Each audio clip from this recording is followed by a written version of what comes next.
All right, so today we're diving into some verses from the Quran, Okay. the central text of Islam. And I know religious texts can be, a little daunting for some people. Yeah. But we're not trying to convert anybody here. Right. We're just trying to understand the ideas that are within these verses, not endorsing any particular belief system. Exactly. Just understanding, not preaching. Precisely. It's about approaching the text with an open mind and recognizing that the Quran is believed to be the Word of God as revealed to the Prophet Muhammad, Okay. a central figure in Islam. Yeah, and speaking of revelations, right off the bat in the opening verses, there's this real emphasis on belief versus disbelief. But what struck me was that it's not just about saying, I believe. Yeah. It's about action. Yeah. It's about good deeds. That's a great observation. The Quran highlights this connection very clearly, especially in verses 1 through 3. It's not enough to simply profess belief. Yeah. Those who truly believe, according to the Quran, are those who pair their belief with righteous actions. And these actions, these good deeds, are ultimately what lead to forgiveness and paradise. So it's almost like a cause and effect. Exactly. Belief plus good deeds leads to positive outcome. And the Quran presents a stark contrast Okay. with those who disbelieve. Verse 1, for instance, suggests that their actions, regardless of what they are, become meaningless, nullified, because they lack that foundation of faith. It makes you think about what good deeds actually means in this context. Is it about specific actions, or is there a deeper meaning?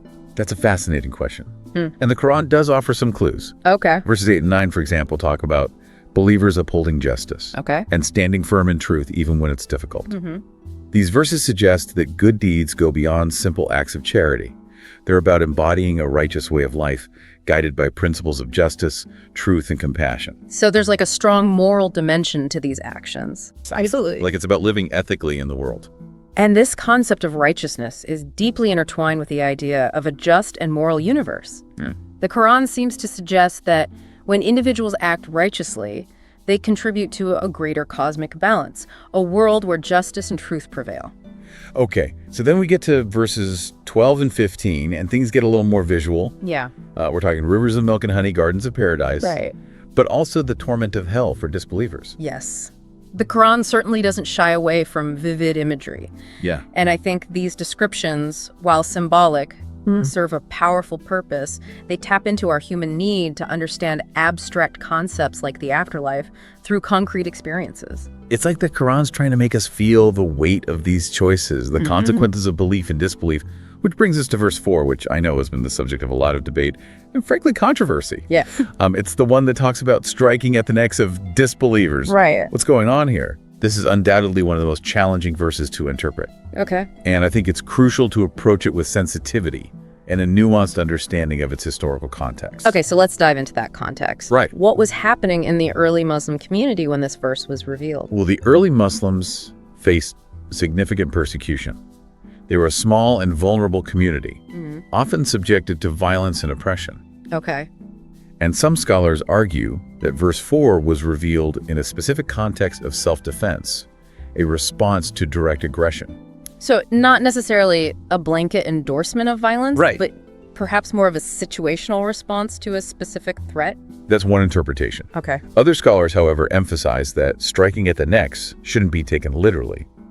They argue that it's a metaphorical call to struggle, Okay. to combat falsehood and injustice, not necessarily through physical violence, but through intellectual debate, social reform, or even personal spiritual struggle. So it's about fighting against oppression and injustice, but the method of that fight is open to interpretation. Exactly. And I think it's important to acknowledge that there's no single universally accepted interpretation of this verse.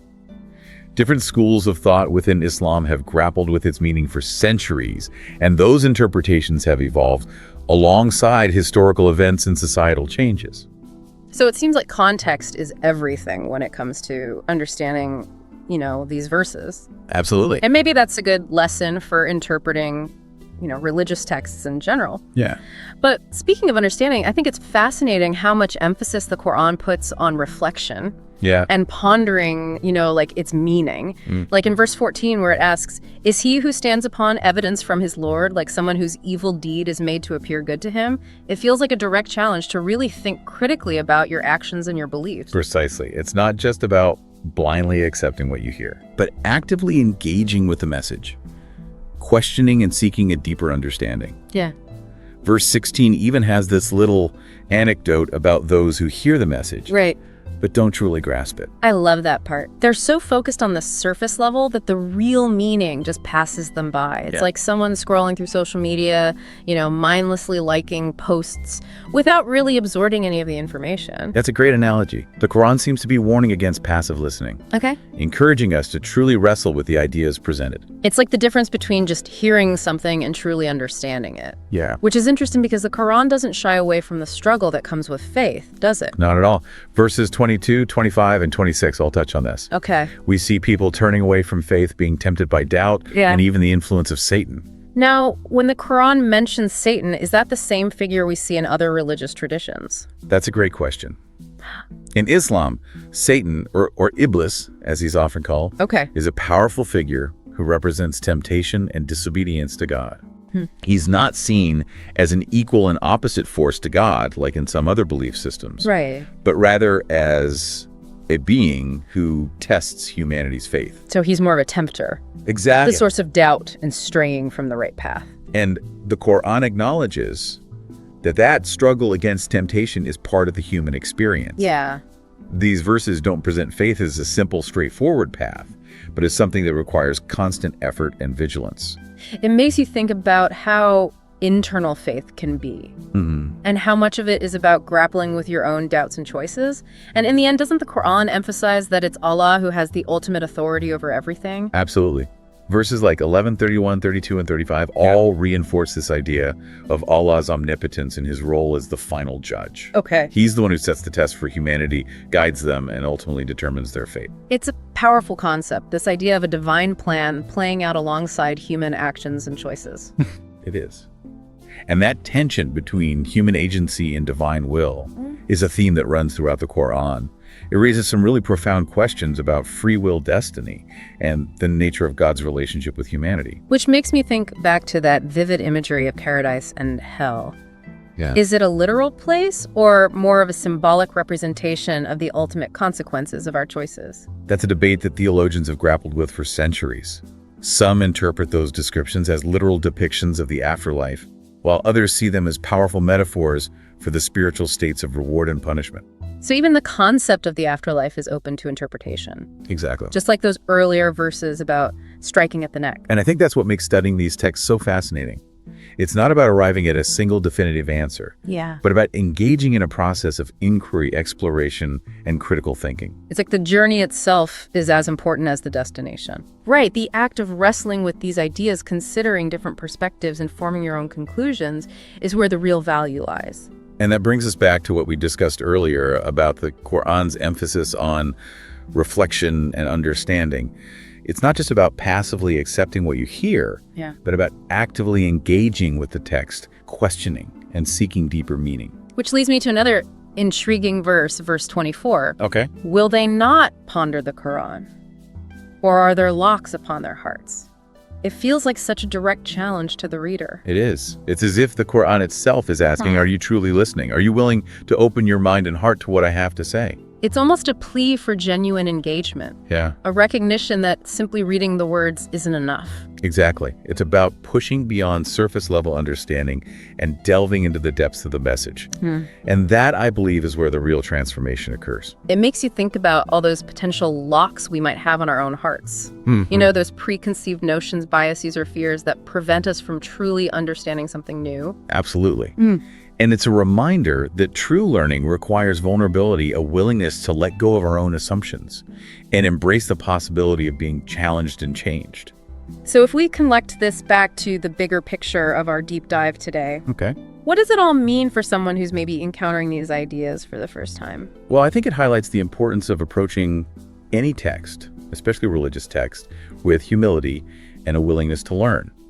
It's about recognizing that there are multiple layers of meaning, different interpretations, and a rich history of scholarship that we can draw from. It's about engaging in the conversation, Exactly. not just listening to one side of it. And that conversation isn't just about understanding the text itself. It's about what the text reveals about ourselves, about our own beliefs, values, and assumptions.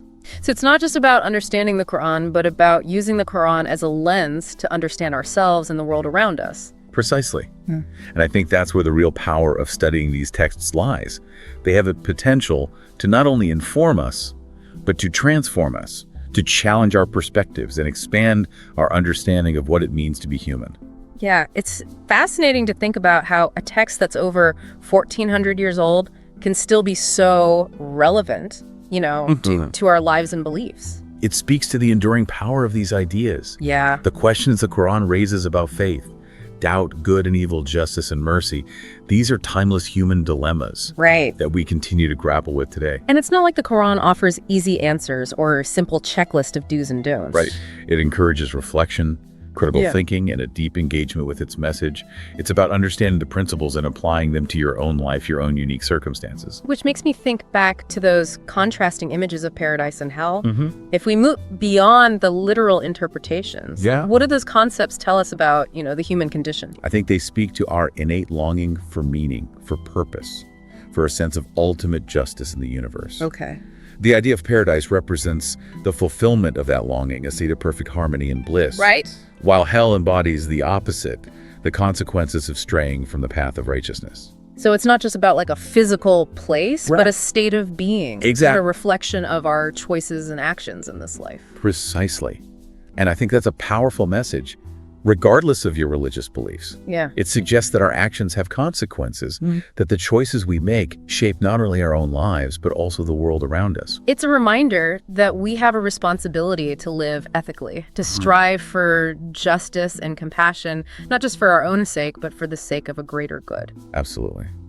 And that brings us back to the beginning of our deep dive to the emphasis on belief and good deeds. It's not just about saying you believe, but about living that belief, embodying those principles of righteousness in your daily life. So as we wrap up this exploration of the Quran, what's the key takeaway you hope listeners will walk away with? I hope they'll come away with a deeper appreciation for the complexity and richness of this text, for the profound questions it raises, and for the enduring relevance of its message. And I hope they'll be inspired to continue exploring these ideas on their own, to engage in thoughtful dialogue and reflection. Because ultimately, this deep dive was just a starting point. Exactly. A glimpse into a vast world of thought and interpretation. And I encourage everyone listening to keep asking questions, Yeah. keep seeking understanding, and keep the conversation going.